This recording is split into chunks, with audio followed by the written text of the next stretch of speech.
যেন ভোর বিহানে ডেকে ওঠার অপেক্ষা, সব ধর্ম সব বর্ণের মানুষের নতুন এক জাগরণের অপেক্ষা। ঢাকা বিশ্ববিদ্যালয়ের চারুকলায় চলছে বাংলা বর্ষবরণের তুমুল প্রস্তুতি। দিনরাত এক করে কাজ করে চলেছেন শিক্ষক শিক্ষার্থীরা। এসব দেখতে গিয়ে যেন থমকে যাচ্ছে যান্ত্রিক নগর জীবন।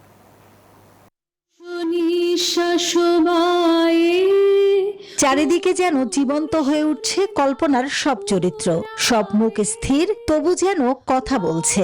অপেক্ষা করছে পহেলা বৈশাখে রাজপথে বৈশাখী শোভাযাত্রার ঢেউয়ে মিলিয়ে যাওয়ার।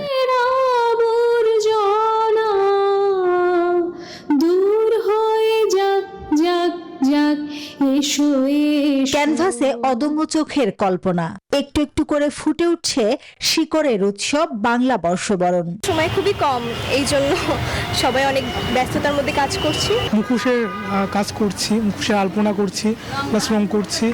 নববর্ষের ঐক্য, গণতন্ত্রের পুনরুদ্ধার, এমন ভাবনায় রূপ পাচ্ছে প্রতীকী মোটিফ। প্রধান আকর্ষণ বিশাল আকারের মোরগের প্রতিকৃতি, যেন ঘোর অমানিসা কাটাতে ভোর বিহানে ডেকে উঠবে।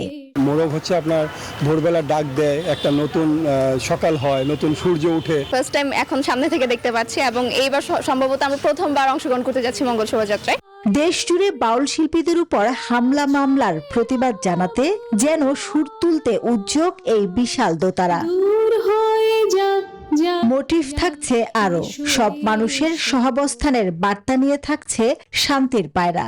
নতুনকে স্বাগত জানানো, তো এই জায়গায় আর বৃহত্তর মানুষের সমাগম, এখানে কালার একটা গুরুত্বপূর্ণ ভূমিকা রাখে মনের উপরে। পোশাকে আশাকে আমরা তো সেদিন বদলে যাই, সর্বোপরি সাজগুজের পরিবর্তন আসে। মঙ্গলবার আসছে নতুন বাংলা বছর 1433।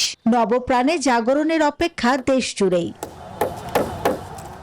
চারুকলার এই আয়োজন কেবল একদিনের শোভাযাত্রা নয়, বরং সমসাময়িক অসঙ্গতির বিরুদ্ধে সুতীব্র সাংস্কৃতিক লড়াইয়ের নাম।